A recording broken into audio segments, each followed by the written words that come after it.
उपाध्याय भगवत गुरु भगवंतों के पावन चरण कमलों में शत वंदन। उपस्थित भव्य जीवात्माएं आप सभी का प्रभु महावीर की इस धर्म सभा में हार्दिक हार्दिक अभिनंदन करती हूँ।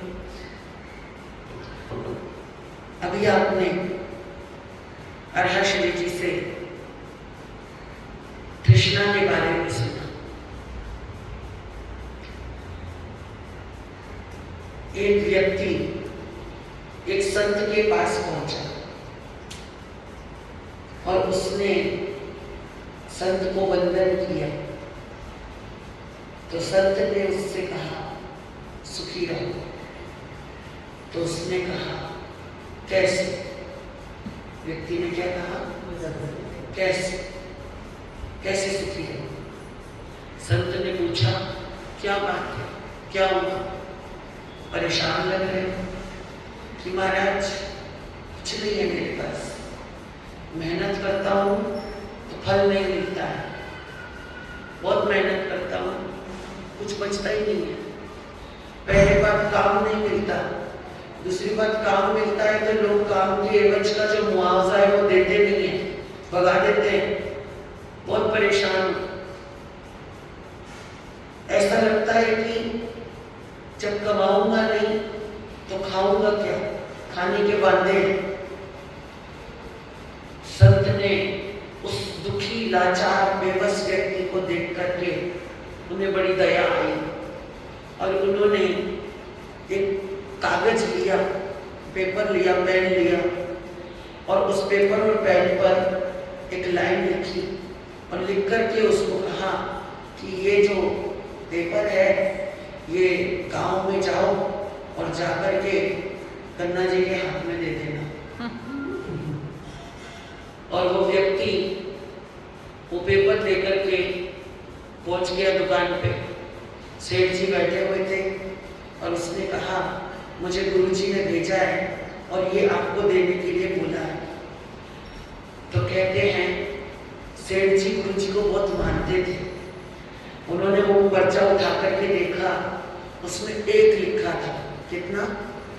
एक दे देना, रोज दे देना। और उस व्यक्ति ने कहा, सेठ जी ने कहा उस व्यक्ति को तुम रोज आना और 1 रुपया मेरे से ले जाना। वो जमाना था जब 1 रुपये की बहुत बड़ी कीमत हुआ करती थी। और वो व्यक्ति बड़ा खुश हो गया कि गुरु की कृपा हो गई मेरे ऊपर। वो रोज आता दुकान पे और रोज 1 रुपया लेकर के सेठ जी से चला जाता। सुबह से शाम तक अब उसे मेहनत करने की जरूरत नहीं और 1 रुपये से खा पी के भी वो बचा लिया करता था। और कहते हैं अब बचते बचते जब बचने लगता है तो धन एकत्रित होने लगता है ना। जैसा कि अभी इन्होंने बोला कि व्यक्ति के पास 99 थे तो और एक के चक्कर में पड़ गया, 100 आ गए तो और एक के चक्कर में पड़ गया। तो कहते हैं वो व्यक्ति जो था खुश रहने लगा, चेहरे पर रौनक आ गई, है ना। अब क्या हुआ, जो थोड़े पैसे बचते थे अगले महीने में उसने उनसे नए कपड़े ले लिए, नए जूते ले लिए, थोड़ा बढ़ ठन के आने लगा। अब कहते हैं कि जब उसको अच्छी पोजीशन में देखा तो किसी ने अपनी लड़की का ऑफर किया, है ना। लोगों को तो नहीं पता कि ये रुपया कहाँ से आ रहा है, पर लोगों ने सोचा कि भैया अच्छा कमा रहा है, खा रहा है, अच्छा दिख रहा है, अच्छा आदमी है, तो उन्होंने अपनी लड़की का ऑफर दिया। तो उसने बोला ठीक है मैं गुरुजी से पूछ के बताऊंगा। तो वो जो ऑफर लेके आए थे उन्होंने बोला गुरुजी से, बोले मेरे गुरु है इसलिए उनकी आज्ञा के बिना मैं कुछ नहीं करता। तो कहते हैं वो व्यक्ति गुरु के चरणों में पहुंचा और उसने कहा गुरुजी शादी का ऑफर आया है, आपकी बड़ी कृपा है और रोज मुझे 1 रुपया भी मिल रहा है। तो गुरु ने पूछा आप सुखी हो? जी गुरुजी थोड़ा सा सुखी हूँ, थोड़ा सा सुखी हूँ, लेकिन अगर शादी करूँगा फिर दुखी हो जाऊँगा। अभी तक खुद के खाने का है, उसको क्या खिलाऊंगा? तो गुरु ने कहा वो कागज कहाँ है? तो उसने कागज दिखाया। गुरु ने उस एक जो लिखा हुआ था उसके आगे एक शून्य डाल दिया। क्या डाल दिया? एक शून्य डाल दिया। कितने बन गए? 10 बन गए। 1 से 10। बोले सेठ को दे देना। अब वो कागज लेके फिर आया आपके पास और सेठ जी ने देखा और कहने लगे ठीक है भाई, कल से तो क्या ले जाना, 10 रुपए रोज ले जाना। सेठ जी को कोई कमी नहीं थी, गुरु का शब्द उनको पूरा करना था और वो 10 रुपए रोज ले जाने लगा। कहाँ तो 1 रुपए में भी वो बचाता था और अब कितने मिल गए, 10 हो गए। तो अब तो उबारे के न्यारे हो गए उसके। अब हुआ क्या, शादी हो गई, बहुत अच्छे ढंग से लड़की भी आ गई। अब वो रोज आना क्या करता है, लड़की को कहीं घुमाने ले जाता है, फिराने ले जाता है, सैर सपाटों में लगा रहता है, पर मेहनत अभी भी नहीं कर रहा है, मेहनत अभी भी नहीं कर रहा है। अब उसको पता है सुबह सुबह मुझे क्या मिल जाएगा, 10 रुपए मिल जाएंगे। अब वो सुबह से लेके शाम तक जो है वो घूमता है, फिरता है, खिलाता है, पिलाता है, घुमाता है, हर काम करता है, जेवर भी बना के दे दिए, रोज की साड़ी भी दिलवा रहा है। अब भी उसके पास रोज के 2-3 रुपए तो बच जाते हैं। अब वो बड़ा खुश है। अब क्या हुआ, जैसे जैसे गृहस्थी की गाड़ी है जब चल पड़ती है तो चल पड़ती है। अब गृहस्थी की गाड़ी चलने लगी तो कहते हैं 1 साल बाद उनके घर में क्या हो गया, 2 से 3 हो गए, मेहमान आ गया, छोटा बच्चा आ गया। अब बच्चे को और पत्नी को साथ ले गया, बहुत समझदार था, साथ ले गया, गुरु जी के दर्शन करे, चरणों में उस बच्चे को रख दिया। गुरु जी शादी भी हो गई आपकी कृपा से, बच्चा भी हो गया, अब इस बच्चे के पालनहार तो आप, क्या बोला, इस बच्चे के पालनहार तो आप हो गुरु जी, थोड़ी सी कृपा कर दो। तो गुरु ने कहा ठीक है बेटा, क्या चाहता है कि गुरु जी 1 शून्य बढ़ा दो। गुरु भी मूड में बैठे थे तो गुरु ने क्या करा, शायद गुरु को अपने भक्त पर ज्यादा भरोसा था, देने वाले पर ज्यादा भरोसा था, तो गुरु ने क्या किया, कागज में 1 शून्य और बढ़ा दिया और उसको दे दिया। लेकिन देते समय बोले बेटा बहुत समय हो गया है ना, देने वाला मेरे कहने से दे रहा है, लेकिन अब तुझे सोचने की बारी है, तू भी सोच, तू भी मेहनत कर, तू भी कुछ कमा, जमा पूंजी इकट्ठी कर और उसको तू भी देने वालों में से बन, लेने वालों में से अब बंद कर लेना। तो कहते हैं हाँ जी गुरु जी, जी गुरु जी, आपकी कृपा रही तो इस साल तक का अच्छा बिजनेस करूंगा। तो कहते हैं अब वो जिसको मुफ्त की खाने की आदत पड़ जाए उससे बिजनेस कहाँ होगा, उसकी सोच वहां तक जाएगी नहीं। अब उसने वो पर्ची ले जाके सेठ जी को दी और सेठ जी ने क्या किया, रोज आना, बिना कुछ पूछे गुरु से, बिना कुछ गुरु के पास जाए, क्या किया, 100 रुपए उसको रोज देने शुरू कर दिए। अब धीरे धीरे धीरे रोज के 100 रुपए जा रहे हैं। वो बच्चा साल से 2 साल, 2 साल से 5 साल का हो गया। अब आई स्कूल जाने की बारी, हाँ स्कूल जाने की बारी आई तो फिर उसको गुरु की याद आई और वो गुरु के पास पहुंच गया। गुरु जी बच्चा बड़ा हो गया है, इसके खर्चे बड़े हो गए हैं, इसको स्कूल डालना है, डोनेशन मांग रहे हैं, आप थोड़ी सी कृपा कर दो। तो गुरु ने कहा अच्छा करता हूँ कृपा, हमेशा करिए, आज भी करूँगा, लेकिन इतने साल हो गए, क्या तुझे कभी मन में नहीं आया कि मुझे भी गुरु को कुछ देना चाहिए? आपके मन में आता है? हाँ, आपके मन में आता है कि हमें भी कुछ गुरु को देना चाहिए, है ना? तो वो बोला गुरु जी सब कुछ तो आपका ही है, पर फिर भी आप जो बोलोगे मैं वो दूंगा, आप जो बोलोगे मैं वो दूंगा। अब उसकी ना जो आवाज थी, टोन थी ना, वो बदल गई। कैसी होगी स्टैच भैया?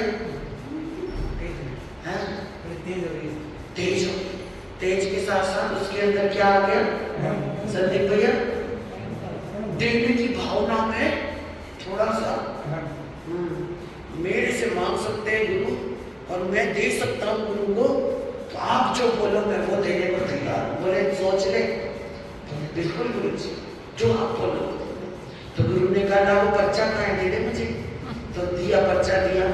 तो गुरु ने क्या किया, पेपर उठाया, 1 शून्य, 2 शून्य, 3 शून्य, 4 शून्य, 5 शून्य, 6 शून्य, 7 शून्य लगाई तो उसकी आंखें जो है ना वो थोड़ी चमकती जा रही है। क्या करती जा रही है आप समझ सकते हो ना, आंकड़ा कितना बढ़ रहा है, 7 आते आते कहां तक आ गया आंकड़ा, करोड़ तक आ गया। करोड़ में 7 शून्य होते हैं, करोड़ तक आ गया। लेकिन गुरुजी थमने का नाम नहीं ले रहे। गुरुजी फिर एक और 0, फिर दूसरा तीसरी, चौथी, 14 तक पहुंच गए। वो गुरुजी अटैक आ जाएगा मुझे। बोले नहीं बेटा इतनी जल्दी नहीं आएगा, अभी तो मुझे भी तो मांगना है। अब वो सोच रहा है ये तो करोड़ों की बात हो गई, अरबों की बात चली गई, इसमें से गुरुजी कितना मांगेंगे, गुरुजी का कितना हिस्सा होगा, जितना मांगेंगे दे दूंगा, क्या फर्क पड़ता है, देने वाले भी यही, लेने वाले भी यही।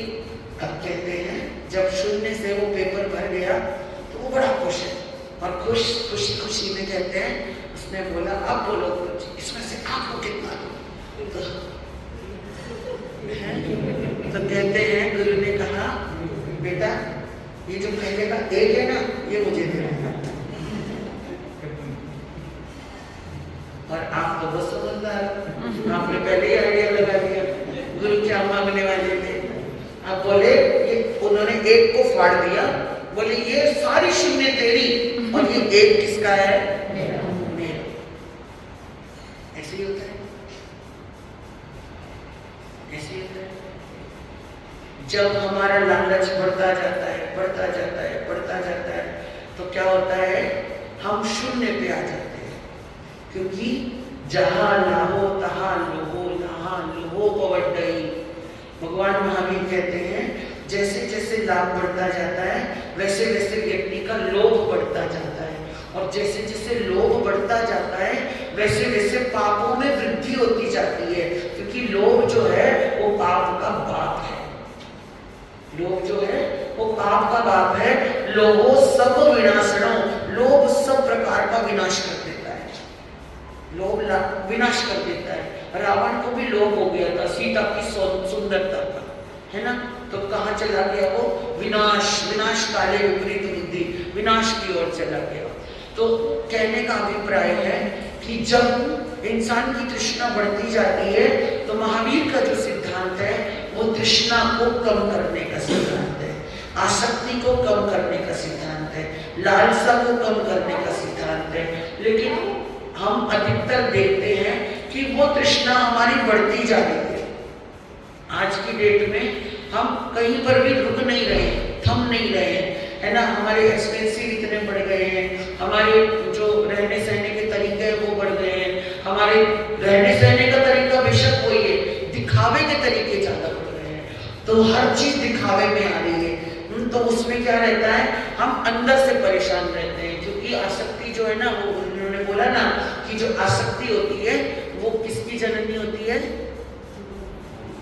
असंतोष की जननी होती है। व्यक्ति संतोष नहीं रहता, उसमें परेशान रहता है, दिमाग में उथल पुथल रहती है, कहाँ से क्या कर दूं, कहाँ से कैसे कमा लूं, कहाँ से कैसे बचा लूं, कहाँ से कैसे, है ना, बस मेरा लाभ होना चाहिए, बाकी किसी का नुकसान होता है तो मुझे क्या लेना देना इन सब बातों में। तो ऐसे ही उस लालच को, उस लोभ को, उस आसक्ति को, उस तृष्णा को रोकने का जो मार्ग है, महावीर कहते हैं वो मार्ग जो है वो है धर्म का मार्ग। वो किसका मार्ग है, धर्म का मार्ग है। और आप नित्य प्रतिदिन कई संडे आपने सुना था और बहुत समय तक लगातार भी सुन रहे थे कि धर्म के भगवान महावीर ने दो मार्ग बताए हैं, एक है अणगार धर्म और एक है आगार धर्म। कौन सा है, अणगार। आवाज समझ में आ रही है ना, मेरा गला पूरा खराब हो चुका है, क्योंकि बात समझ में आ रही है। हाँ, एक है अणगार धर्म और एक है आगार धर्म।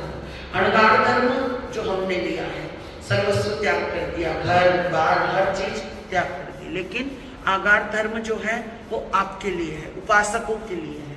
वो क्या है कि श्रवण के पीछे जो श्रवण की उपासना करे वो क्या बन जाता है, श्रवणोपासक। तो चर्चा चली थी उपासक दशांश सूत्र की। उपासक दशांश सूत्र में आर्य सुधर्मा स्वामी जो चंपा नगरी के बाहर उद्यान में विराजमान है, और जम्बू स्वामी उनसे प्रश्न करते हैं। जम्बू स्वामी की कहानी सुनाई थी, याद है ना। जम्बू स्वामी की कितनी पत्नियां थी, 8 थी। Very good. और तब जम्बू स्वामी के साथ किसने दीक्षा ली है, प्रभु चोर ने। और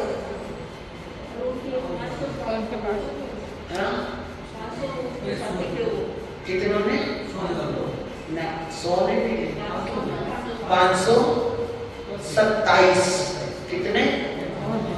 जम्बू कुमार बिना दीक्षा लिए, अभी तो वैरागी है, वैरागी ने ही अपने साथ 527 लोगों को तैयार कर दिया दीक्षा लेने के लिए। कितना जबरदस्त उसका वैराग्य होगा, सोचिए। 500 तो चोर थे और उसके साथ उसके माता पिता, उसके साथ उसकी 8 पत्नियां और 8 पत्नियों के भी माता पिता, यानी कि 527 लोगों ने एक ही दिन दीक्षा ली थी। इसलिए कहते हैं वैराग्य आए तो जम्बू स्वामी जैसा आए, खुद भी तिरे औरों को भी तिराए, है ना। तो कहते हैं कि जम्बू स्वामी ने प्रश्न किया भगवान कि उपासक दशांग सूत्र में किसका वर्णन है? तो भगवान ने कहा उपासक दशांग सूत्र में 10 श्रावकों का वर्णन है। कितने? भगवान महावीर के श्रावक कितने थे? हा? कितने? 11। गणधर नहीं पूछा, 10 बस। 14,000 साधु थे, 14,000 साधु थे। साधवियां कितनी थी? 36,000 साधवियां कितनी थी भगवान जी की? जिन्होंने भगवान ने जिनको दीक्षा पाठ पढ़ाया ऐसी 36,000 साधवियां थी। और साधु कितने थे? 14,000। और श्राविकाएं थी 3,18,000। कितने? 3,18,000। और श्रावक थे 1,59,000। कितने थे? जिनको भगवान ने अपने मुखारविंद से श्रावक का क्या दिया था? पाठ दिया था, पचकान दिया था, श्रावक के व्रत दिए थे। तो ऐसे 1,59,000 श्रावकों में से उपासक दशांग में 10 श्रावकों का वर्णन है। और वो क्यों है? क्योंकि वो हम आम साधारण जनता की समझ में आए कि इंसान के पास कितना ही कुछ क्यों ना हो, लेकिन आखिरकार अगर उसको जैनत्व मिला है तो उसे कहीं ना कहीं रुकना पड़ेगा, थमना पड़ेगा, खुद को थामना पड़ेगा। अगर थामा नहीं तो क्या होगा? ये जन्म तो मिल गया मगर अगले जन्मों में बेकार हो जाएगा। तो इसके लिए वहां पर भगवान के वो श्रावक हैं जिनमें पहला नाम है आनंद श्रावक का। क्या नाम है? आनंद श्रावक। अब कहते हैं, क्योंकि थोड़ा सा हम पढ़ चुके थे, आनंद श्रावक जो थे भगवान महावीर ग्रामानुग्राम विचरण करते हुए वाणिज्य ग्राम नाम के एक नगर में पहुंचे, जो आज की डेट में बनिया गांव कहलाता है। बिहार में बनिया गांव आज भी है, उसको उस समय में वाणिज्य ग्राम बोला जाता था। और वाणिज्य ग्राम मगध का एक बहुत अच्छा राज्य था, छोटा राज्य था। तो वहां पर बहुत सारे सेठ साहूकार राजे महाराजे रहा करते थे। तो कहते हैं कि जिस समय भगवान पधारे वाणिज्य ग्राम के बाहर, तो उस समय बहुत सारे लोग भगवान के दर्शन करने के लिए जाने लगे। तो आनंद नाम का जो व्यापारी था वो अपने दुकान के अंदर गादी पर बैठा हुआ था। उम्र ज्यादा नहीं थी, लगभग 40-50 साल का होगा, ज्यादा उम्र नहीं थी। तो कहते हैं उसने लोगों को एक तरफ जाते देखा तो पूछा, क्योंकि पहले सभी लोग ज्यादा गाड़ियों का प्रयोग नहीं करते थे, पैदल मार्ग ज्यादा हुआ करता था। और पैदल में भी गाड़ियां तो रथ वगैरह किसी किसी के पास होते थे, आम साधारण जनता पैदल ही चला करती थी। तो पैदल जा रहे थे लोग। तो उन्होंने पूछा आज सब जगह कहाँ जा रहे हैं? मैंने तो कोई आज त्योहार तो है नहीं कोई। तो उनको पता लगा कि भगवान महावीर पधारे हैं। कि महावीर कौन? कि धर्मोपदेष्टा हैं, धर्म का उपदेश देते हैं। अच्छा, तो तीर्थंकर हैं, तो क्या मैं भी जा सकता हूँ? तो बोले हाँ बिल्कुल जा सकते हो, आप भी चलो। उनके किसी दोस्त ने कहा होगा तो वो भी चले गए।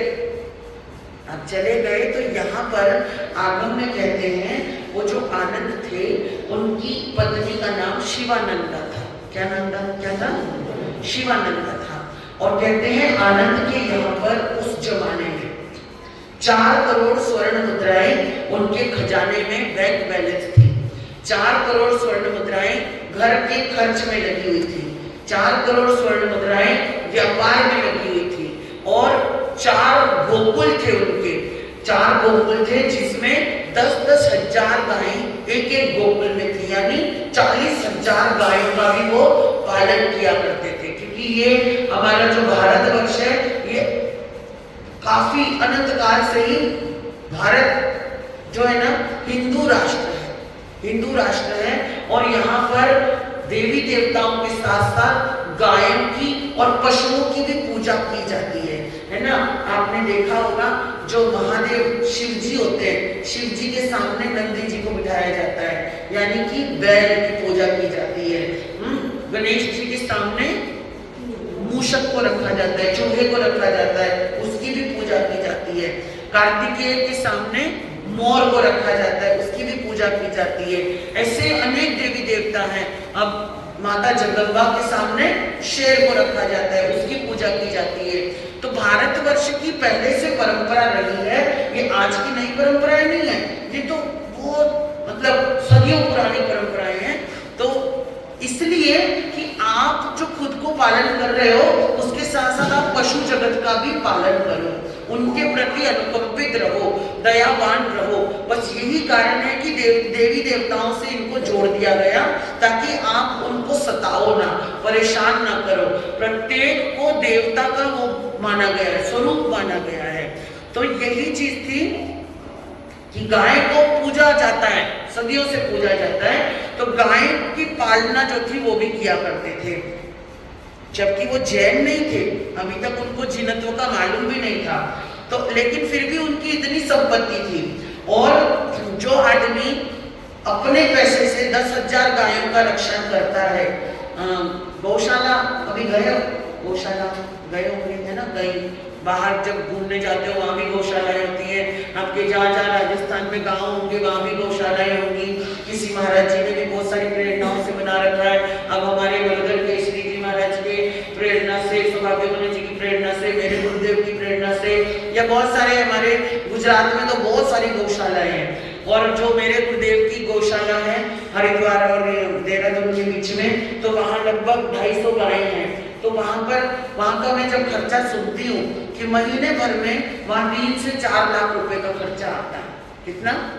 250 गाय पालने का 3 से 4 लाख रुपए का खर्चा आता है, क्योंकि उनको भोजन देना पड़ता है, दो टाइम 3 टाइम भोजन देना पड़ता है, फिर बीमार हो जाती है, फिर उनके जो रख रखाव वाले हैं उनको भी तनख्वाह देनी पड़ती है। ऐसे 3 से 4 लाख रुपए का खर्चा हर महीने का आता है। तो 10,000 गायों को पालने में कितना खर्चा लगता होगा? 40,000 गायें, हाँ 40,000 गायों को पालने में कितना खर्चा लगता होगा? क्योंकि आप बोलोगे महाराज जब तो महंगाई नहीं थी, उस जमाने के हिसाब से महंगाई थी। आज के जमाने में आज के जमाने के हिसाब से महंगाई है। अब आपने देखा है कि आज से 50 साल पहले, 40 साल पहले सोना कितने रुपए तोला था? 40 साल पहले, 50 साल पहले 1000 रुपए तोला था। 500 कब? आपकी शादी में 500 रुपए तोला था। और आज कितना हो गया है? 60,000 का, 50,000, 60,000 से ऊपर चला गया है। 60,000, 50,000 तो दुबई में भी नहीं आता, इंडिया में कहाँ आएगा? 60,000 रुपए है। कल ही जाके आए, तभी तो बोल रही हूँ, इसीलिए तो बोला मैंने कि दुबई में भी नहीं आ रहा 50,000। तो मतलब कहते हैं कि उस जमाने में जब 500 रुपए तोला था, तब लोगों की कैपेसिटी 500 रुपए की भी नहीं थी। तब वो तोला खरीदने में उनको वो 500 रुपए भी, आज जैसे 50,000 जमा करने पड़ रहे हैं, वैसे उनको 500 रुपए भी जमा करने पड़ते थे। तो महंगाई हर समय के अनुसार रहती ही है। तो जब 40,000 गायों का पालन करते थे, तो उस जमाने के हिसाब से महंगाई होगी, लेकिन वो पालन करता थे। तो उनका आप लगा सकते हो कि उनकी संपत्ति कितनी होगी, कि परिवार चलाना जहाँ मतलब मुश्किल हो जाता है एक व्यक्ति को, वहां वो परिवार के साथ और परिवार चला रहा है। जब इतनी गायें चला रहा है, तो फिर वहां पर वो उसकी समाज में कितनी वैल्यू होगी, समाज में वो कितना दान पुण्य करने वाला होगा, है ना। ये भी हमें सारी चीजें कैलकुलेट करनी चाहिए। तो वो अथाह धन संपत्ति का मालिक था, और छोटी उम्र में ही उसकी जिम्मेदारियां बढ़ गई थी। छोटी उम्र में ही उसने पूरी गादी संभाल ली थी अपने पिताजी की। तो कहते हैं कि वो पहुंचा भगवान के चरणों में, भगवान के चरणों में पहुंचा। पहुंचा। और कहते हैं कि आपने बहुत बार नोट किया होगा, जो जितना अमीर होता है, जितना बड़ा होता है, जितना रिच होता है, उसके खर्चे भी उतने ही बड़े होते हैं। और जितना पीछे आता है इंसान, छोटा होता है। अभी कल ही एक व्यक्ति मुझसे कह रहे थे, महाराज जब हमारे पास कुछ नहीं था, थोड़ा था, तब हम बड़े संतोषी थे, आज इतना कुछ हो गया है, आज हमें लगता है और होना चाहिए, और होना चाहिए, है ना। तो मैंने बोला लेकिन वो अकल आज आई है,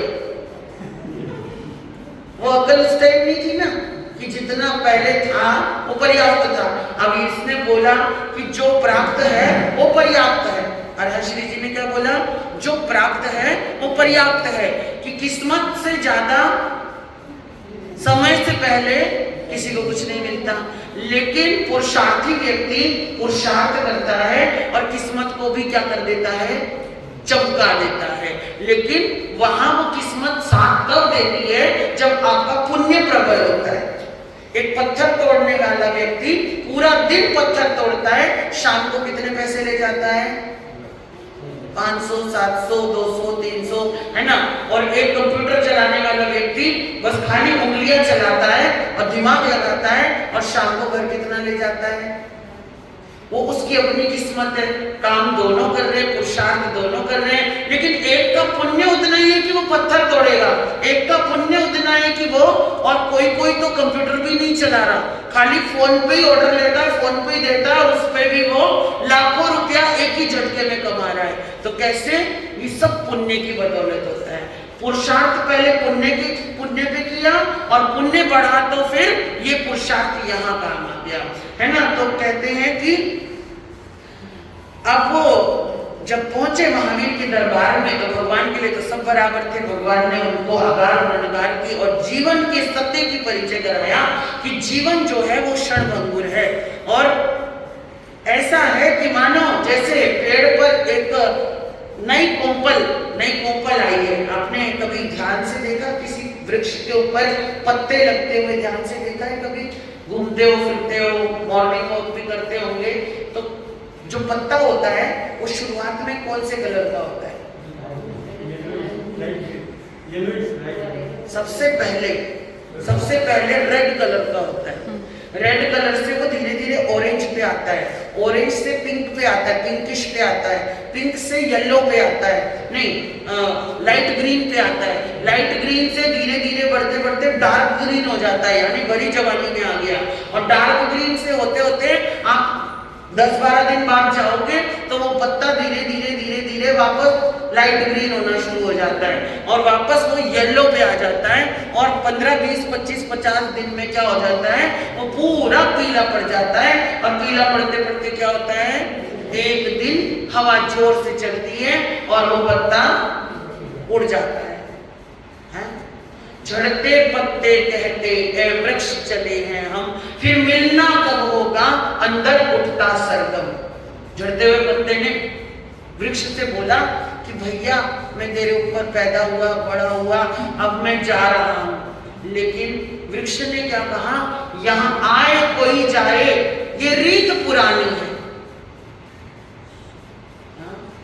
यहां आए कोई जाए ये रीत पुरानी है, क्योंकि ये निश्चय है जो आया है उसको एक दिन जाना ही पड़ेगा। वो पत्ता हो या वो हम भी उस पत्ते की तरह ही हैं। पुसके जहाँ थो ओस बिंदुए थोवम चिट्ठई लंबमाणये एवं मणियान जीवियम समयम गोयम मापुमाये। कि कुशा के अग्रभाग पर रखा हुआ ओस का बिंदु जितनी देर आपको दिखता है, आपको लगता है मोती जैसा चमक रहा है, लेकिन जैसी हवा चलती है वो मोती पता नहीं कहां चला जाता है। तो जीवन यही है, आज है कल शायद ना हो, अभी है शायद अगली सांस में ना हो। तो कहते हैं कि भगवान जब ये व्याख्या कर रहे थे तो कहते हैं आनंद को वो बात लग गई, लगनी ही थी। भवी आत्मा थे और भगवान की वाणी का अतिशय होता है। जो भवी आत्मा होते हैं वो अगर एक बार भगवान के दरबार में पहुंच जाएं और भगवान की वाणी अगर सुन ले, क्योंकि वो तीर्थंकर परमात्मा है, अनंत अनंत अनंत पुण्यशाली है, उनकी वाणी का अतिशय होता है कि वो भवी आत्मा को एकदम से क्या करती है, कैच कर लेती है। जैसे चुंबक के पास चुंबक को रख दो तो क्या होता है, वो चिपक जाती है। तो ऐसे ही भवी आत्मा अगर तीर्थंकर की सभा में पहुंच जाए और उसे तिरना है तो वो ऑटोमेटिक वहां पहुंच जाता है। तो ऐसे ही हुआ, आनंद खड़े हो गए और आनंद ने कहा कि भगवान मुझे आप क्या कर दो, आगार बना दो, दीक्षा नहीं, मैं अनगार नहीं बन सकता, अभी मेरी बहुत सारी जिम्मेदारियां हैं, लेकिन मुझे आगार बना दो। मेरा इतना पुरुषार्थ नहीं कि मैं सर्वस्व त्यागी बनूं, मगर मैं थोड़ा तो कर सकता हूं। तो भगवान ने क्या करा, उनको अणुव्रतों का क्या दिया, पचकान दिया। अणुव्रत, अणु कहते हैं छोटे को, अणुव्रत का पचकान दिया। तो अणुव्रत कौन कौन से थे? अणुव्रत कितने होते हैं पहले तो ये बताओ? 5। कौन से? अहिंसा, सत्य, अस्तेय, ब्रह्मचर्य और अपरिग्रह। 5 अणुव्रत, 3 गुणव्रत और 4 शिक्षा व्रत। 5 बोलो, 5 अणुव्रत, 5 अणुव्रत, 3 गुणव्रत और 4 शिक्षा व्रत। टोटल कितने हो गए? 12 हो गए। तो श्रावक के कितने व्रत हैं? 12 व्रत हैं। तो श्रावक के 12 व्रतों का भगवान ने निरूपण किया, बताया उनको कि आप अनगार नहीं बन सकते तो आप ये कर सकते हो। अब उनके पचकान लेने की बारी थी। अब उन्होंने खड़े रह करके पचकान लिया। कहते हैं कि पहले व्रत में श्रावक जी मोटी हिंसा का त्याग करे और छोटी की मर्यादा करे। वहां पर आपको त्याग नहीं करना है, क्योंकि आपका काम ऐसा है दिन भर का कि आपके 5 स्थावरों की विराधना तो होनी ही होनी है। पृथ्वी, पानी, अग्नि, वायु और वनस्पति, ये 5 स्थावर है ना। 5 स्थावर की विराधना तो पल पल होनी है आपसे, उससे आप बच नहीं सकते। और आप तो क्या, हम भी नहीं बच सकते, हम भी नहीं, साधु भी नहीं बच सकता। लेकिन साधु का ये है कि वो बहुत मर्यादा में रहकर उसको कम कर सकता है, पर आप कम भी नहीं कर सकते। लेकिन जो 4 त्रस है, 4 त्रस है जिसमें वेंद्रिय, तेंद्रिय, चौरेंद्रिय और पंचेंद्रिय, तो वहां आप भी उसको कम कर सकते हो, बचा सकते हो। तो वेंद्रिय को आप बहुत, मतलब वेंद्रिय का आपको दोष लगता ही है, तेंद्रिय का भी कहीं ना कहीं लगता है, चौरेंद्रिय का भी लगता है, क्योंकि घर बना के रह रहे हो, दुकान बना के रह रहे हो, ऑफिस बना के रह रहे हो। वेंद्रिय, तेंद्रिय, चौरेंद्रिय तो मामूली सी बात है। अब ये स्थानक भी बनाया है तो देखो मकड़ी के जाले लग चुके हैं, अगर ध्यान से देखोगे तो मकड़ियां भी आ चुकी हैं। अब वो क्या है? चौरेंद्रिय जीव है। क्या है वो चौरेंद्रिय है। अब अगर इनको नहीं हटाओगे तो क्या होगा? अगर ना हटाओ तो क्या होगा? बढ़ते जाएंगे, बढ़ते जाएंगे, एक जीव के साथ और बढ़ते जाएंगे। ऐसे ही सेम घर में, किचन में खड़े रहते हो, किचन में क्या होते हैं? कॉकरोच होते हैं और भी बहुत सारे जानवर होते हैं। लकड़ी का अगर किचन है आपका तो बहुत सारे दीमक की चींटियां होती हैं, बहुत सारी सिंपल नॉर्मल चींटियां होती हैं, है ना, बहुत सारे मकोड़े होते हैं, बहुत सारे कॉकरोचेस होते हैं, टिड्डे हो जाते हैं, आदि अनेक अनेक जीव जंतु। तो आप उससे बच नहीं सकते, लेकिन मर्यादित कर सकते हो। मर्यादा किसकी करनी है? मोटी हिंसा की। मोटी हिंसा कौन सी? पंचेंद्रिय का वध हम नहीं करेंगे, और पंचेंद्रिय का वध नहीं करेंगे, लेकिन उसमें भी मर्यादा रख दी, क्योंकि साधु 2 करण 3 योग, तो सॉरी, साधु 3 करण 3 योग, करूंगा नहीं, कराऊंगा नहीं, अनुमोदूंगा नहीं, मन से, वचन से और काया से। लेकिन आपका अलग है, आपका क्या है? 2 करण 2 करण 1 योग। करूं नहीं, 1 योग नहीं है, 3 योग है। करूंगा नहीं, कराऊंगा नहीं, मन से, वचन से और काया से। क्या करूंगा?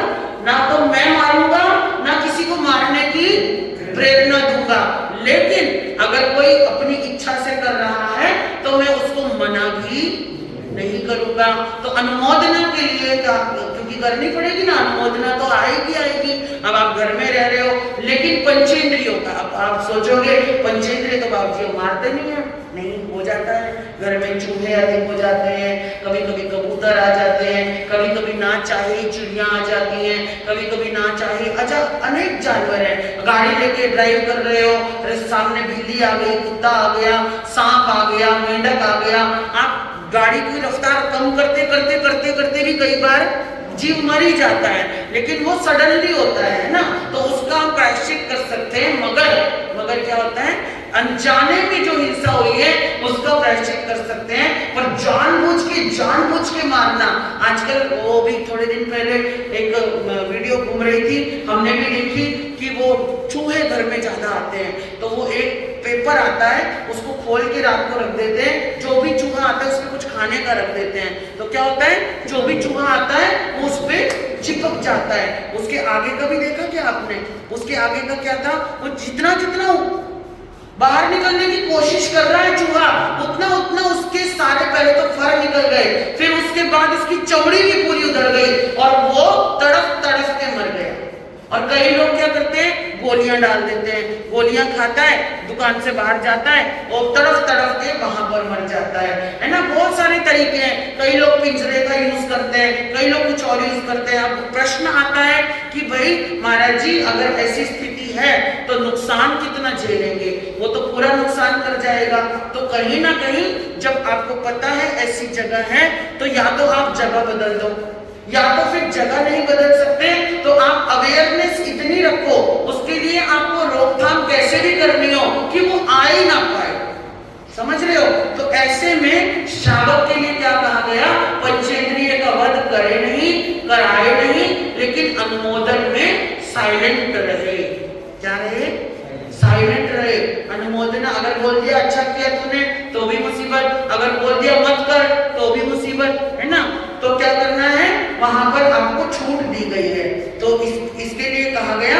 तो आनंद श्रावक ने पहले व्रत का नियम ले लिया, मोटी हिंसा करूंगा नहीं, कराऊंगा नहीं, लेकिन अनुमोदना के समय साइलेंट रहूंगा, मन से, वचन से और काया से, 2 वर्ण 3 योग से। अब दूसरे में उन्होंने क्या करा, दूसरे व्रत में श्रावक जी मोटे झूठ का त्याग करे और छोटे की मर्यादा करे। कई बार बहुत झूठ बोलने की आदत होती है और कई बार नहीं, अक्सर होती है, और अक्सर आप लोगों में जरा ज्यादा होती है। घरवाली फोन करेगी, कहाँ हो, बैठोगे, पता नहीं कहाँ बैठे हो, बताओगे कहीं, हाँ जाओगे कहीं, बताओगे कहीं, हाँ, है ना। तो होता क्या है, लेकिन झूठ तो झूठ है ना, झूठ तो झूठ है। तो और किसी दिन जब पकड़ा गया ना, फिर कितना ही सच बोलते रहना, पर फिर वो सच नहीं मानेंगे, ये भी बात ध्यान में रखना। तो कहते हैं मोटा झूठ, लेकिन महावीर ने यहाँ पर एक बात और कही है कि मोटा झूठ तो बोलना नहीं, पर ऐसा सच भी नहीं बोलना कि जिसकी वजह से किसी का घर बर्बाद हो जाए। कहीं बोलो भगवान ने कहा झूठ तो बोलना नहीं, ये मैं सच ही बोलूंगा, तेरा होता है तो होने दे, मैं तो सच बोलूंगा। और कई लोग तो जानबूझ के सच बोलते हैं, दिखाने के लिए, बताने के लिए, उकसाने के लिए सच बोलते हैं। ऐसा सच बोलते हैं कि जिसके जीवन के अंदर की कोई बात पता लग जाए तो वो उसको बोले बिना उनके पेट में दर्द होने लगता है। जब तक बोलेंगे नहीं, मैं तो गुड़गुड़ हो रही है, किसको बोलूं, है ना। बस पता लगना चाहिए, पता लगते ही वो बात फौरन।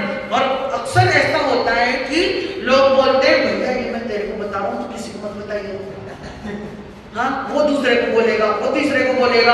और कई बार ऐसा मैंने देखा है कि जिससे बात निकली थी ना, बात घूम के वही पहुंच जाती है। फिर पूछते रहते बैठते हैं कि तुझे किसने बोली, वो उसे किसने बोली, वो उसे किसने बोली, और पता लगता है जिसे तूने बोली थी उसी ने ढिंढोरा पीट दिया।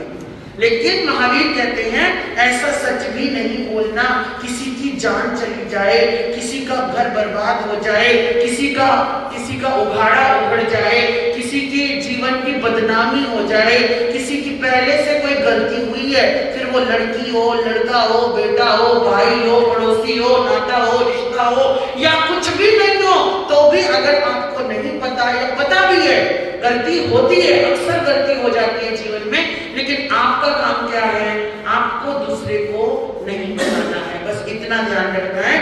तो वहां पर आनंद जी ने जो है दूसरा पचकान किया, मोटे झूठ का त्याग किया, छोटे की मर्यादा कर ली।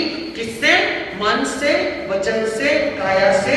मुंह झूठ बोलूंगा नहीं और बोलवाऊंगा नहीं, लेकिन बोलते हुए की अनुमोदना में साइलेंट रहूंगा।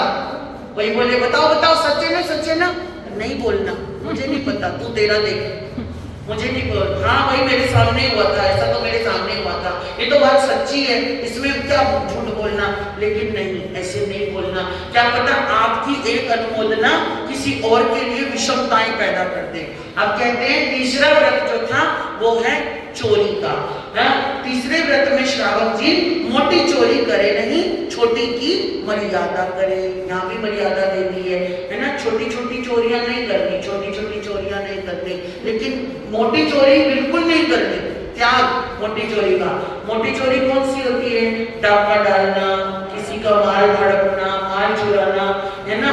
कई बार क्या हो जाता है, हमारे को राह चलते भी चीजें मिल जाती हैं, किसी का सेल फोन मिल जाता है, किसी की सोने की चेन चून मिल जाती है।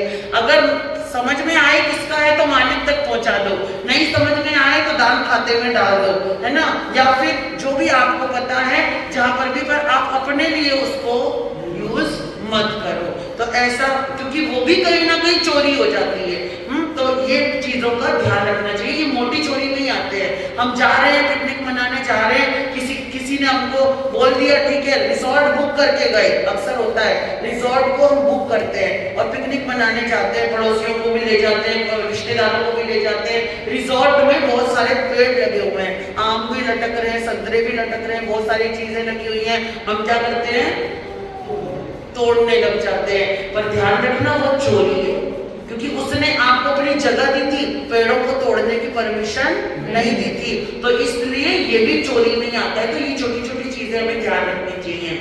तो वहां पर आनंद गाथा पति ने वो दूसरे का भी त्याग कर, तीसरे व्रत का भी पचकान लिया कि मैं मोटी चोरी नहीं करूंगा। और मोटी चोरी sale tax, income tax, house tax, water tax, जितने भी टैक्स लगते हैं, हम क्या करते हैं उसमें कहीं ना कहीं गड़बड़ करने लगते हैं, कहीं ना कहीं बचाने की कोशिश में। आप कभी तो पुण्य अच्छा है तो बच गए, और पुण्य अच्छा नहीं है तो फिर वो पता नहीं कितनी बड़ी पेनल्टी लग जाती है ना। और कितने आप पर पेपरों में, न्यूज में तो सुनते ही हो, कितनी बड़ी बड़ी पेनल्टी लग जाती है। कई हजारों करोड़ों में बात चली जाती है। वो पहले से ही थोड़ा थोड़ा भर रहा होता तो बंदा, आज वो नौबत ही नहीं आती। और कुछ लोग तो देश छोड़ के ही भाग गए, टैक्स भरने के चक्कर में देश छोड़ के भाग गए। ये कहते हम तो कहीं और रह लेंगे, हमें कोई जरूरत थोड़ी हिंदुस्तान में रहने की, और टैक्स नहीं भरेंगे, है ना। तो ये सब चोरी में आता है। तो ये चीज ध्यान रखनी चाहिए। और चौथा व्रत उन्होंने लिया, चौथा अनुव्रत उन्होंने लिया कि जहां पर अपनी स्त्री की मर्यादा और पर स्त्री का त्याग। अपनी स्त्री, क्योंकि उस जमाने में एक एक सेठ की कई कई पत्नियां भी होती थी, एक एक राजा की कई कई रानियां भी होती थी। तो वहां पर कहा गया भगवान ने कि जितनी भी आपकी अपनी करनाई हुई है उनकी मर्यादा, बाकी का क्या है त्याग रखना चाहिए। तो वो उन्होंने ले लिया त्याग। लेकिन उनकी तो एक ही थी शिवानंदा, ठीक है, तो उन्होंने उसका भी त्याग ले लिया, उसका तो कोई बड़ी बात थी नहीं। और अब आगे कहते हैं पांचवा अनुव्रत जो था उनका, वो था क्या था? इच्छा परिमाण व्रत। पांचवा क्या है? इच्छा परिमाण व्रत। हमारा क्या है? परिग्रह परिमाण व्रत। वही इच्छा परिमाण, परिग्रह परिमाण। तो यहाँ पर अब कहते हैं कि अब यहाँ पर बताते हैं कि उन्होंने क्या नियम लिया। ये चीज मुझे आपको समझानी है। बहुत लोग बोलते हैं कि जब व्रत लेंगे तो हमें कुछ छोड़ना पड़ेगा। बहुत सारे महाराज साहब भी प्रेरणा देते हैं कि तुम ये भी छोड़ दो, वो भी छोड़ दो, 4 जोड़ी कपड़े रखो, 6 जोड़ी कपड़े रखो, इतना स्नान करना है, उतना नहीं करना है, स्नान कर लिया तो महापाप लगेगा, फलाना ढिमकाना, पता नहीं क्या क्या। लेकिन यहाँ पर आनंद श्रावक क्या बता रहे हैं, क्या नियम ले रहे हैं, उसको आप ध्यान से सुनिए। जितना उनके पास दौलत थी पहले से ऑलरेडी, उस सबको उन्होंने रखा और त्याग क्या किया, इसके आगे मैं अपने निमित्त से कुछ नहीं कमाऊंगा। 4 करोड़ घर में रखी थी, 4 करोड़ व्यापार में रखी हुई थी, 4 करोड़ भंडार में रखी हुई थी, 4 करोड़ में वो अपना पूरा खर्चा वर्चा जो भी दान पुण्य वो भी करते थे। और जो 10,000 गायों के 4 गोकुल थे, यानी 40,000 गाय जो थी, उनका मैं पालन करूंगा। उसके अलावा अपने नाम से मैं कोई भी नहीं लूंगा, है ना। अब इनका भी क्वेश्चन आया था, मेरे ही नाम पे सारा सब चल रहा है, मुझे कितना दोष लगता होगा, हमारी लता जी का क्वेश्चन आया था। हाँ, तो ऐसा होता है अक्सर, आप लोग टैक्स बचाने के चक्कर में इनके कंधे पे बंदूक मारते रखते हैं ना। तो अपने घर वाले भी खुश, मेरे नाम पे प्रॉपर्टी है, और आप भी खुश कि हमारा क्या बच रहा है, मायके वाले भी खुश, मायके वाले भी खुश। तो है ना, लेकिन कहते हैं ना कि देखो ये पुण्य है, ये पुण्य है, पुण्यवाणी है कि आपके नाम पर चीजें हो रही हैं, ठीक है। तो पुण्य भगवान का भी चलता है। आज भगवान के नाम पर बड़ी बड़ी दानशालाएं बनी हुई हैं, भगवान के नाम पर गौशालाएं बनी हुई हैं, भगवान के नाम पर बंगले बने हुए हैं, भगवान के नाम पर दुकानें बनी हुई हैं, भगवान के नाम पर कितना कुछ चल रहा है, व्यापार चल रहे हैं, लेकिन उसका दोष भगवान को लगने वाला है क्या? नहीं ना। प्रैक्टिकल में सोचो, उसका दोष आपको नहीं लगने वाला, इन्हीं को ही लगने वाला है। जो जो कमाते जाएंगे वो इन्हीं को ही लगेगा, आपको नहीं लगेगा। आपके नाम पे करने तो करना है तो ठीक है। तो उस चीज, लेकिन हाँ आपको उसमें ममता नहीं रखनी है। जब कभी फैसला लेने की बारी आती है, कभी ऐसा अक्सर मैंने घरों में देखा है, फैसला लेने की जब बारी आती है, बंटवारे की जब बात आती है, तब हमारा ही मन डामाडोल हो जाता है। ये तो मेरे नाम पे, मैं क्यों दूं इसको? समझ रहे हो?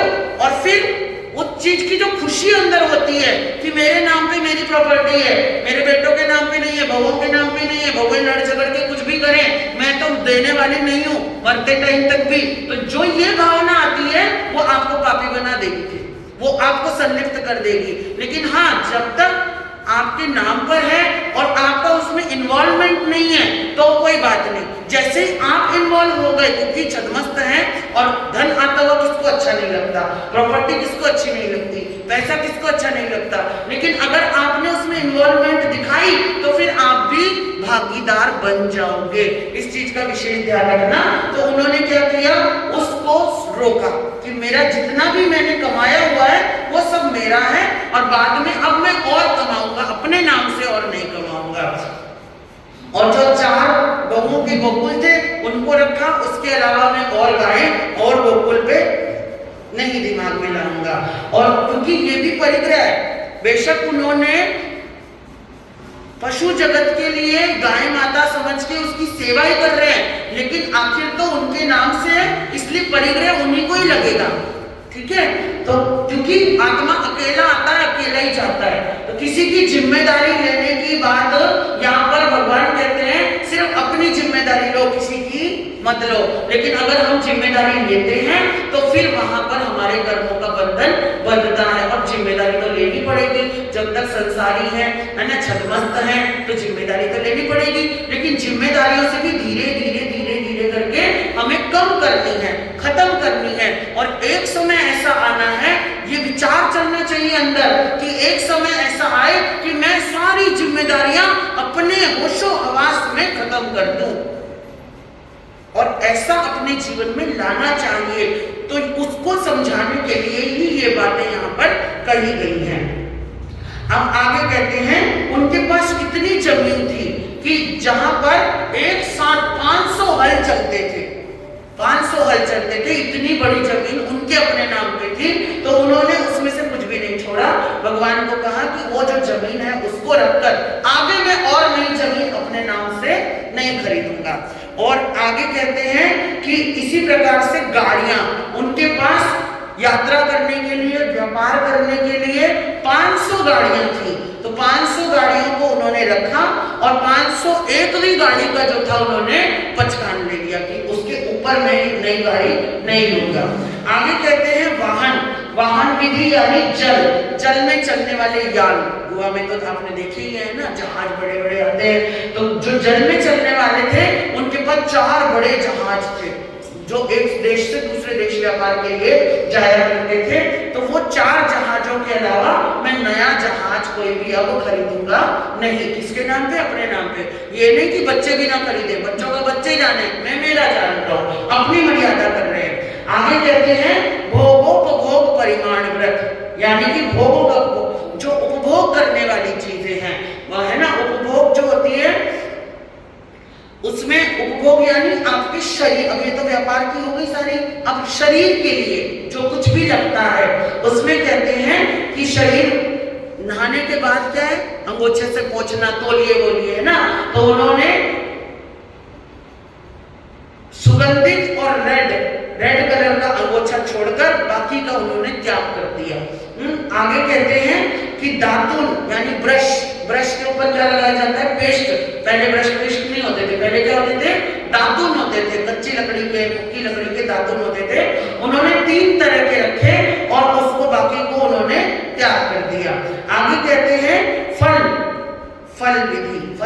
यानी कि फल विधि, यानी कि जैसे कई बार डॉक्टर बोल देते हैं ना, आपको रेचक करना है या आपको औषधि युक्त पानी से विरेचन करना है, तो उसमें जो है उन्होंने दूधिया आंवले का रखा। और दूधिया आंवला जो आता है, जो कच्चा आंवला होता है, पकने से पहले, जो पका होता है वो तो खट्टा हो जाता है, जो कच्चा होता है कहते हैं वो मीठा होता है।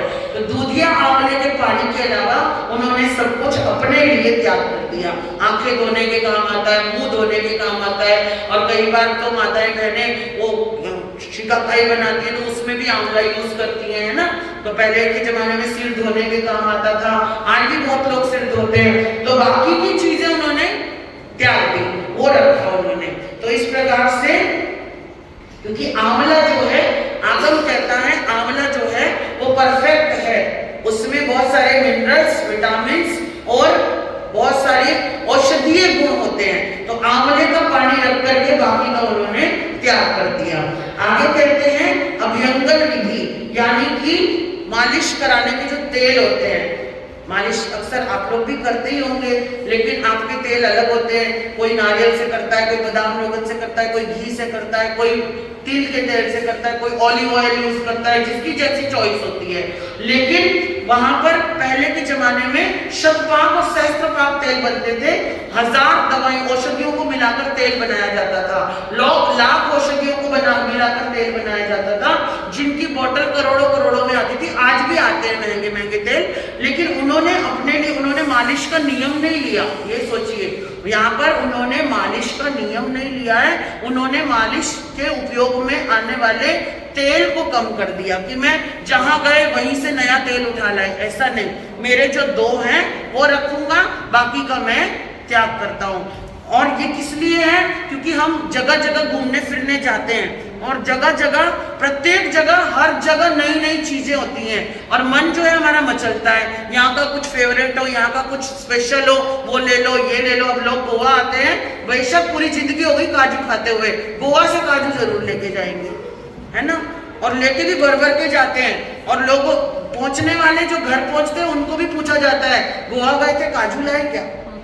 और टेस्ट मैंने तो देखा दोनों का सेम ही है, गोवा के काजू भी वही है, दिल्ली के काजू भी वही है। क्या पता गोवा से होके काजू दिल्ली जाता हो, केरला से यहाँ आता है ना। लेकिन लोगों की मेंटेलिटी क्या है, जहां गए वहां की स्पेशलिटी देखी। आप भी कहीं विदेश जाओगे, देश जाओगे, प्रदेश जाओगे, तो आप भी वहां की स्पेशलिटी देखते हो। तो यहाँ पर विचार क्या किया है भगवान ने कि अपने आप को कंट्रोल में कैसे करना है। नियम ही ले लो तो ध्यान ही नहीं जाएगा कि मेरे पास मैंने 2 तेल रखे हैं, शतपाक और सहस्त्रपाक तेल 2 रख के, बाकी के तेल का मैं त्याग करता हूं। लेकिन मालिश का त्याग नहीं किया। अब आया आगे, कहते हैं जब मालिश करते हैं तो स्नान भी करना पड़ता है। स्नान करते हैं तो क्या लगाया जाता है? साबुन लगाया जाता है, शैम्पू लगाया जाता है, बॉडी वॉश लगाया जाता है, विलेपन नहीं, उपटन, इसमें उपटन आया। तो उपटन जो था, अब उन्होंने कहा कि सुगंधित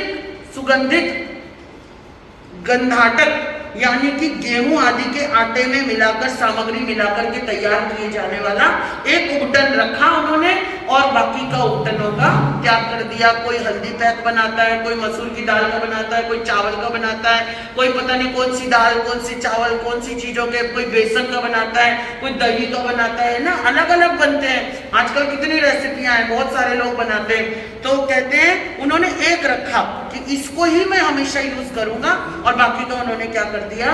त्याग कर दिया। लेकिन उन्होंने ये नहीं कहा कि मैं आज के बाद लगाऊंगा ही नहीं उपटन, ऐसा नहीं बोला। और आजकल के महाराज क्या बोलते हैं? उपटन करेगा तो गुनो पाप आवे, लगाना ही कोनी। ऐसा नहीं, ऐसा नहीं, है ना।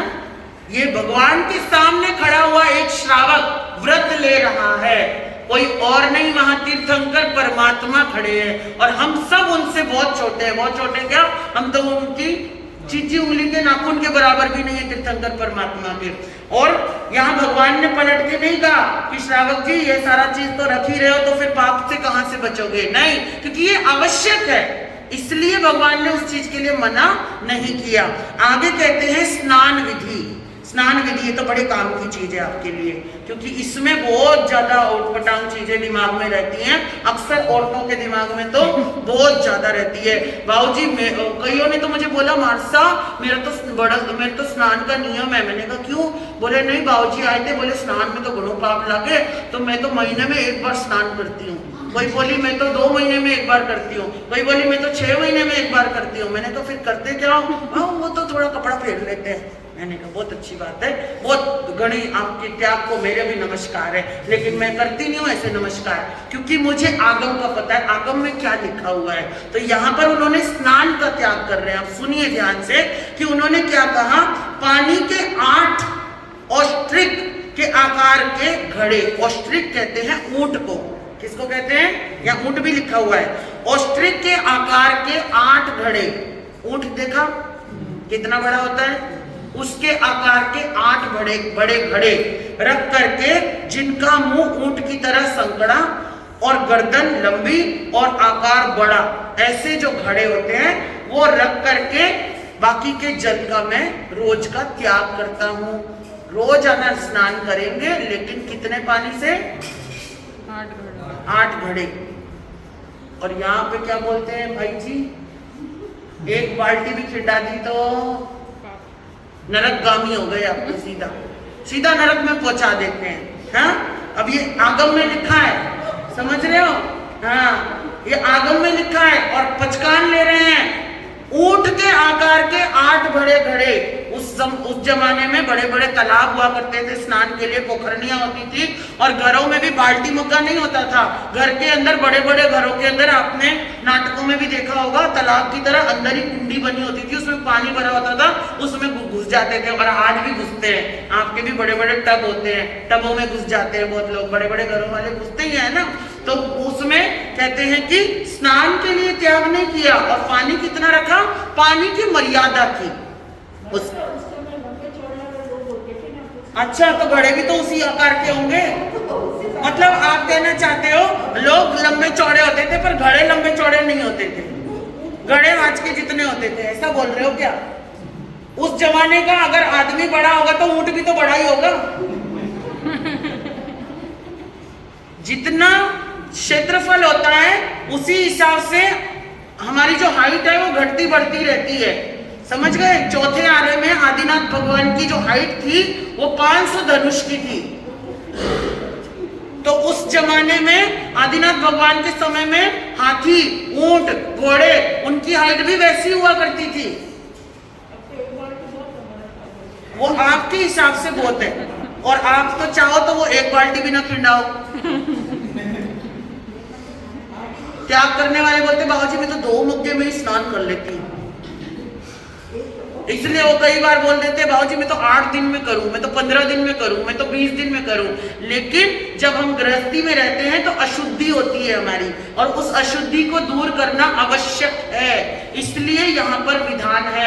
अगर वहां पर त्याग ही करना होता तो भगवान बोल सकते थे भैया तू तो पुरुष है, 15 दिन में 1 दिन भी स्नान करेगा तो तुझे पाप नहीं लगेगा, तू ले पचकान स्नान नहीं करना। लेकिन मना नहीं किया भगवान ने, जो उन्होंने रखा उसको सम्मान दिया, और कहते हैं कि रोज आना स्नान करूंगा, मगर इतने पानी का। आप भी रख सकते हो, आपके घर के ऊपर एक टंकी है 1000 लीटर की, 500 लीटर की, दिन में 2 बार मेरी टंकी भरेगी, उतना पानी मैं लगाऊं, दिन में 1 बार मेरी टंकी भरेगी, उतना पानी मैं यूज करूं।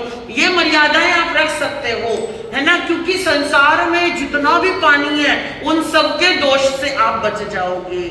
बस बचना है हमको, लेकिन पाप नहीं होगा ऐसा नहीं है, वो तो लगने ही वाला है। ठीक है, आवश्यकता के अनुसार कार्य करना जरूरी है। आगे कहते हैं वस्त्र, वस्त्र कहते हैं, अब देखिए यहाँ पर उन्होंने 2 सूती वस्त्रों के अलावा बाकी वस्त्रों का त्याग कर दिया, क्योंकि उनको पता था एक पहनूंगा और दूसरा धोऊंगा। तो 2 वस्त्र रखे, उसमें आप भी मर्यादा कर सकते हो, 10 साड़ी, 20 साड़ी, 50 साड़ी, है ना? तो ठीक है, जितनी आपको रखनी हो उतनी रख सकते हैं। अब क्या है, आगे कहते हैं विलेपन। विलेपन किसको बोलते हैं? अब आया आपका विलेपन। विलेपन बोलते हैं क्रीम वगैरह को, जो स्नान करने के बाद लगाया जाता है। तो उन्होंने अगर कुमकुम, चंदन आदि के विलेपन रख करके, 3 रख करके बाकी का उन्होंने त्याग कर दिया। आगे कहते हैं पुष्प विधि, श्वेत कमल और मालती के फूलों की माला के अलावा मैं कोई भी फूल धारण नहीं करूंगा। पहले का समय था तो फूल आदमी लोग भी धारण किया करते थे, तो गले में माला पहना करते थे, या जैसा भी रहा दुकान पे तो दुकान पे भी लगाया करते थे, आज भी लगती है ना। लेकिन आज थोड़ा हमारा सिस्टम ही चेंज हो गया है। हाँ, तो स्थानक वासी है तो फूल से पूरी परहेज कर दो, मंदिर वाला है तो भैया ये तो पापी है तो फूल यूज करता है।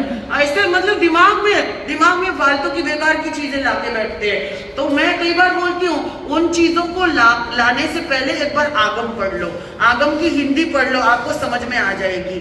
ठीक है, तो उन्होंने 2 प्रकार के फूल रखे, सफेद कमल जो उनको पसंद था। यहाँ पर एक चीज और है कि जो आपको पसंद है उसको आप रखो, जो नहीं पसंद, यूज में नहीं आने वाला, उसको आप त्याग कर दो। उसका तो कर ही सकते हो ना, नॉर्मली कर सकते हो। जो चीज आपको पसंद ही नहीं है तो उसका भी दोष क्यों लगाया जाए। तो इसलिए उन्होंने जो पसंद थे वो 2 फूल रखे, बाकी का त्याग कर दिया। आभरण विधि यानी सोने के, उन्होंने कुंडल रखे, मुद्रिका अंगूठी रखी और बाकी के गहनों का उन्होंने त्याग कर दिया। आगे कहते हैं धूपन विधि, धूप वगैरह, अगर लोबान की धूप के अलावा बाकी की जो भी धूप आएंगी, मोगरा, चमेली, फलाना ढिमकाना, उन सब का क्या कर दिया, त्याग कर दिया। आगे बोलते भोजन विधि, भोजन में पीने की चीजें, पेय विधि, तो पेय विधि में मूंग का रस, घी में तले हुए चावलों की से बना हुआ, ऐसे उन्होंने उसको रखा और बाकी का उन्होंने त्याग कर दिया। पीने की भी तो अलग अलग तरीके की चीजें आती हैं, गरम उसमें चने का सूप बन रहा है, टमाटर का सूप बन रहा है, सब्जियों का सूप बन रहा है, जाने कितनी कितनी चीजें होती हैं। तो उन्होंने मूंग का सूप रखा, बाकी का उन्होंने त्याग कर दिया। स्टॉप करूं या बोलती जाऊं? कंप्लीट नहीं होगा, ये तो बहुत लंबा है, अगले संडे कंप्लीट करेंगे। हाँ, तो आगे कहते हैं कि उन्होंने अब भक्ष्य विधि, घेवर, खंड खाद्य, खाजा, घेवर मिठाई में और खाजा वो एक आप लोग समझ ही गए होंगे, खाजा जो होता है। इसके अलावा उन्होंने पकवान का त्याग कर दिया, मिठाइयों में 2 चीज रखी, बाकी चीज का त्याग कर दिया। ओदन विधि यानी कि कलम जाति के धान के चावल, चावलों में भी बहुत सारी वैरायटी होती है ना, आजकल जो नए नए हम सुनते हैं बहुत सारी चीजें होती हैं। एक छोटे चावल आते हैं, एक बड़े आते हैं, खिचड़ी वाले आते हैं, एक बासमती आते हैं, एक पता नहीं कौन कौन से आते हैं। तो उन्होंने उस जमाने में जो था कलम जाति का बहुत प्रचलन होगा, या महंगा चावल होता होगा, जो भी होता होगा क्वालिटी का, उत्तम क्वालिटी का एक चावल रख करके बाकी के चावलों का उन्होंने त्याग कर दिया। बाकी की कोई कंपनी का वो नहीं करेंगे। आगे कहते हैं दाल का, दाल में उन्होंने मटर, मूंग, उड़द की दाल के अलावा बाकी सारी दालों का उन्होंने त्याग कर दिया। क्योंकि आप जानते हो कि दाल में भी एक केंद्रीय जीव है, जानते हो ना, जो साबुत दालें होती हैं, चाहे वो राजमा हो, छोले हो, मसूर हो, मूंग हो, साबुत जितनी भी दालें हैं, वो एक दाल में एक जीव है, एक केंद्रीय का। तो अब खाते हुए तो हम देखते नहीं है कि वो हम एक दाल खा रहे हैं या इतनी सारी भिगोते हुए तो भिगो रहे हैं और बना रहे हैं और कटोरा भर के खा रहे हैं। एक कटोरे में कितने जितने भी आए उतने केंद्रीय हमने खा लिए, समझ लो।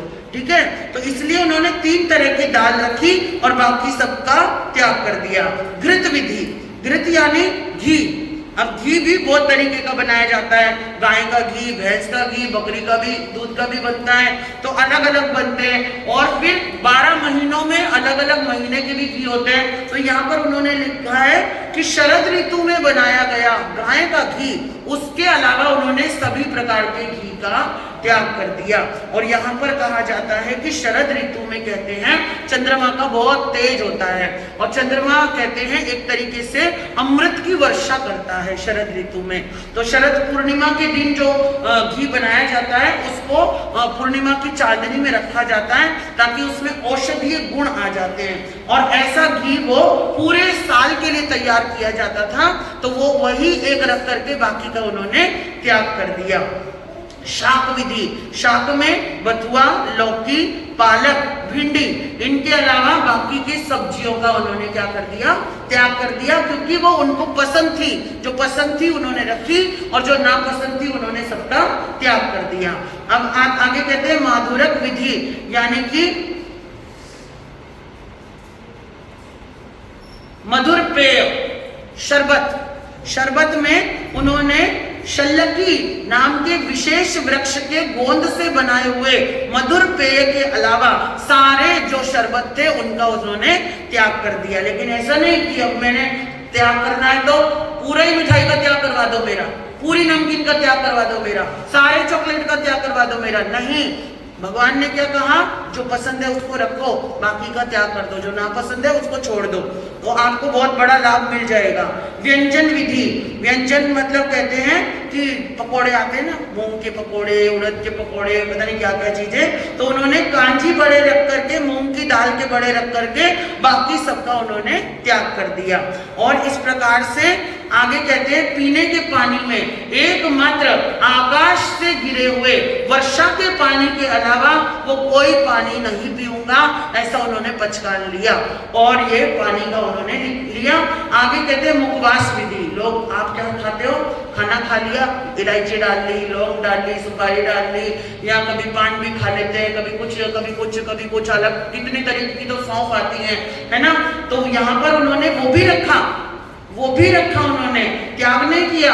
उन्होंने 5 सुगंधित वस्तुओं से बना हुआ पान उसको रख करके बाकी सारे मुखवास का उन्होंने त्याग कर दिया। पान पसंद होगा उनको तो पान रख लिया उन्होंने।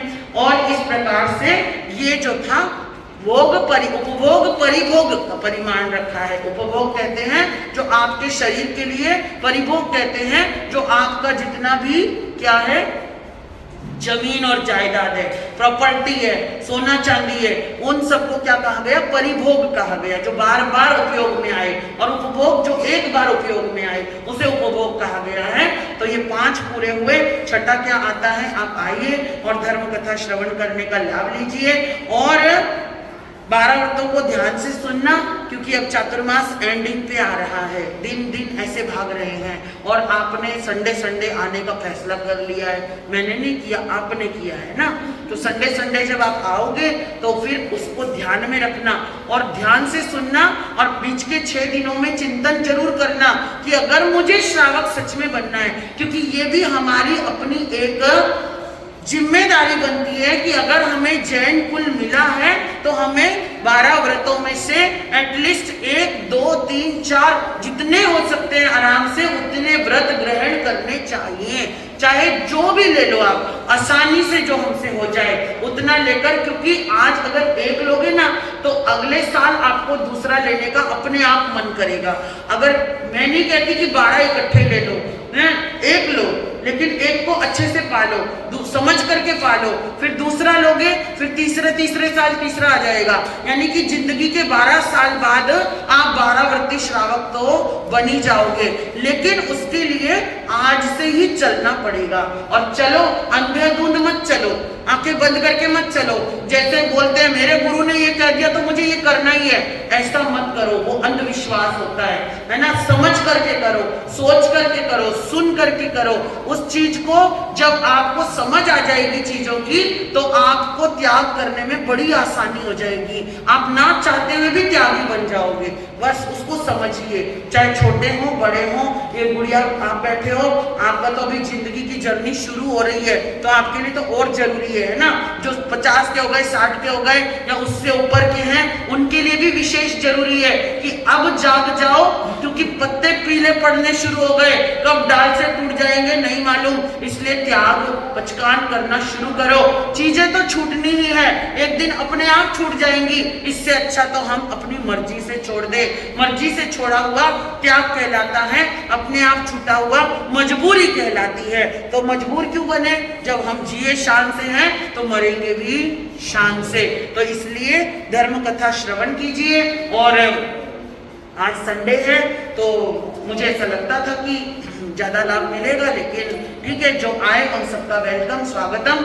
और अब फ्राइडे को जो है हमने रखा हुआ है, फ्राइडे को पार्श्वनाथ भगवान का 9 से 10 जाप रहता है और उसके साथ ही साथ आइंबिल ओली आरंभ होने वाली है।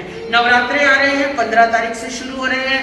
नवरात्रों में आपके यहाँ घट भी बैठेंगे, दीप भी जलेंगे, देवी की प्रतिमा भी आएगी, सब कुछ होगा। मैं उस चीज के लिए मना नहीं करती, क्योंकि वो आपके मेरे मना करने के बाद भी आपके कान पे जू रेंगने वाली तो है नहीं, आप छोड़ने वाले तो हो नहीं। जिसने जो करना है वो करना ही है, जिसने गणपति बिठाने थे वो बिठाए, जिसने नाचना कूदना था वो करा ही है, चाहे वो संवत्सरी का दिन भी था, लेकिन जिसने करना था उसने किया ही है। तो मैं क्यों मना करके बुरी बनूं, है ना। नवरात्रे आप मनाने ही वाले हो, जिनके जिनकी जैसी जैसी परंपरा है वो करने ही वाले हैं। लेकिन 7वें नवरात्रे से आइंबिल ओली आरंभ हो जाती है, जिसकी डेट है 20 अक्टूबर। 20 अक्टूबर से आइंबिल ओली का पहला दिन है। माताएं, बहनें, भाई जो भी आइंबिल करना चाहे 9 दिन के, तो वो अपना अपना नाम पहले लिखवा देना हमको।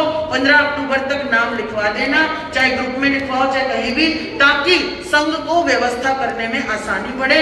और आपको कहती हूँ, महिला मंडल, चाहे वो हेतल जी हो, नेहा जी हो, कोई भी हो, जो भी महिला मंडल संभालते हैं, उनको ये जरूर कहना कि आइंबिल ओली की आराधना में जो कुछ भी लगता हो, करना हो, उसकी प्रिपरेशन अभी से चालू कर दे, मैसेज बना के डाले। और श्रीपाल मैना सुंदरी का चरित्र और विधि, 9 दिन के आइंबिल की अपनी एक विधि होती है, वो विधि हम आपसे करवाएंगे, सामने बैठकर करेंगे। हमारे अपने भी रहते हैं, तो आपकी भी हमारी भी साथ में सहज भाव में हो जाएगी। उसके अलावा अब आ रही है दीपावली, दीपावली आ रही है ना, तो दीपावली पे भगवान महावीर का की अंतिम वाणी को चितारा जाता है, पढ़ा जाता है, सुना जाता है। जैसे पर्युषण के 8 दिन अंतर्गत दशम सुना जाता है, ऐसे ही दिवाली के दिनों में उत्तराधयन सूत्र सुना जाता है। तो उत्तराधयन सूत्र के लिए टाइमिंग बिल्कुल चेंज हो जाएगी। जिनको भी इंटरेस्ट है, सुबह 7 बजे से 8 बजे तक मैं उत्तराधयन का पाठ करूंगी, लेकिन वो अभी नहीं, वो 20 तारीख से ही शुरू करेंगे। आइंबिल ओली में ही शुरू करेंगे, एक एक 2-2 अध्ययन का पाठ लेंगे, ताकि दिवाली तक आपको आराम से हो जाए। क्योंकि 9 दिन के आइंबिल की विधि भी करवानी है, फिर श्रीपाल मैना सुंदरी का चरित्र भी पढ़ना है, तो एक अध्ययन उत्तराधयन का साथ में ले लिया, उसका अर्थ समझा दिया, तो रहेगा, समय रहेगा सुबह 7 से 8। तो 7 से 8 आप आइए और धर्म कथा 7:30, 7:30 से 8:30 कर देंगे, अगर है ना। 7 से 9 के बीच में अपन कर सकते हैं, क्योंकि उत्तराधयन की जो वाचनी है वो कालिक सूत्र है, वो पहर के बाद नहीं पढ़ी जाएगी, और पहर 9 बजे ही खत्म हो जाता है। अभी धीरे धीरे और 15 दिन में 9 बजे तक आ जाएगा टाइम, तो 9 बजे से पहले पहले हमको पढ़ना है, वो आप डिसाइड कर लेना। आपको 8 से 9 सुनना है, आपको 7 से 8 सुनना है, वो आपको कैसे करना है। और आइंबिल ओली का जैसा भी विधि रहेगी, हम आपको जाप भी बता देंगे, साथ में करना है तो साथ में कर लेंगे, घरों में बैठकर करना है तो घरों में बैठ के कर लेना, जैसे भी आपको उचित लगे। और जिसका समापन 28 अक्टूबर को रहेगा, आइंबिल ओली का समापन जो है वो 28 अक्टूबर कोजागिरी पूर्णिमा, शरद पूर्णिमा के दिन रहता है। लास्ट ओली का दिन 9वां दिन रहता है, क्योंकि आइंबिल ओली 5 रंगों से की जाती है। पहले दिन अरिहंत का सफेद, दूसरे दिन सिद्ध का लाल, तीसरे दिन आचार्य का पीला, चौथे दिन उपाध्याय का हरा, 5वें दिन साधु का काला, और फिर बाकी के 4 जो है ज्ञान, दर्शन, चारित्र, तप, वो सफेद रहते हैं। तो इस तरह 9 ओली और वो 5 रंगों में विभाजित होती है। तो करने से, आइंबिल ओली करने से बहुत बड़ा उसका महत्व है, क्योंकि बहुत सारे अशुभ कर्मों की निर्जरा होती है और सुख समृद्धि के भंडार करते हैं, और इस जन्म की जितनी भी विषमताएं हैं आइंबिल करने से दूर हो जाती हैं। तो ज्यादा से ज्यादा अपना भाव बनाना, नाम लिखवाना, और उसी के साथ साथ चलिए सारी सूचना मेरी पूरी हुई। शुक्रवार को पधारिए, ज्यादा से ज्यादा संख्या में 9 से 10 में पार्श्वनाथ भगवान का जाप रहेगा। रात्रि में भी जाप रहता है रोजाना, 65 यंत्र का जाप, 24 तीर्थंकरों का जाप हमने शुरू किया है, जिसके आज लगभग 9 से 10 दिन हो गए हैं, और ये 27 दिन का रहेगा। विजयादशमी के दिन ये पूरा होगा। तो आपको अभी भी समय आपके हाथ में है, 24 तीर्थंकरों की स्तुति करनी है, तो रात्रि में 8 से 9 जरूर पधारिए और लाभ लीजिए। तो बस यही आज की सूचनाएं हैं। इसके अलावा एक बार सुनिए, दूसरी बार मिलकर बोलिए, वीर प्रभु जी मोरी रंग दो,